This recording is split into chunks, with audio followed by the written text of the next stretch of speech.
अमृताहून गोड माझा किर्लोस गाव. पूर्वीचा रत्नागिरी जिल्हा, पण आता त्याचे दोन भाग झाले आहेत, सिंधुदुर्ग आणि रत्नागिरी. सिंधुदुर्ग किल्ल्याच्या नावावरून आमच्या जिल्ह्याला सिंधुदुर्ग नाव पडले असावे.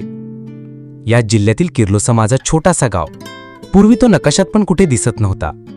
किर्लोस हे गाव मालवण तालुक्यातले. मालवण शहर असले तरी माझा गाव कणकवलीपासून 10 किलोमीटर अंतरावर आहे. पूर्वी गाडीघोड्याची सोय नव्हती. आमच्या गावाच्या पलीकडे गोठणे गाव लागतो. दोन गावांच्या मध्ये भल्ली मोठी गड नदी आहे. तिच्या पलीकडे गेल्याशिवाय रस्ता नाही. पूर्वी साधारण रस्ता होता, आता मोठा रस्ता आहे. 50 वर्षांपूर्वी तर आम्ही चालत कणकवलीला जात असू. आता भरपूर गाड्या आहेत. माझे 4थी पर्यंतचे शिक्षण आमच्या गावी किर्लोसला झाले. आम्हाला पांडुरंग गणेश लोणे नावाचे गुरुजी शिकवायला होते.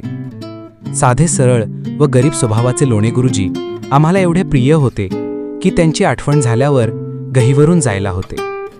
त्यांची पत्नी पण आम्हाला आईसारखी वाटायची. ते आम्हाला घरी शिकवणी घेण्यासाठी बोलवत. आम्ही त्यावेळी लहान म्हणजे 10-12 वर्षाची मुले. मी तर त्यांचं कमालीचा लाडका, कारण माझी घरची परिस्थिती अतिशय गरीब होती. वेळेवर अन्न नसायचे. त्यावेळी ती गुरुमाता आम्हाला जेवायला पण घालत असे. तिने बनवलेले ते जेवण आम्हाला अमृताहूनही गोड वाटे.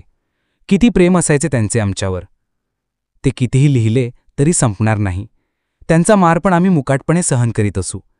त्यांनी जरी मारले तरी त्यांच्या प्रत्येक फटक्याला आम्ही हुशार होत गेलो. त्यांच्यावेळी अनेक कार्यक्रम आम्ही शाळेत साजरे केलेले आहेत. मी A.T. कुबल बोलत होतो. धन्यवाद तुमचे.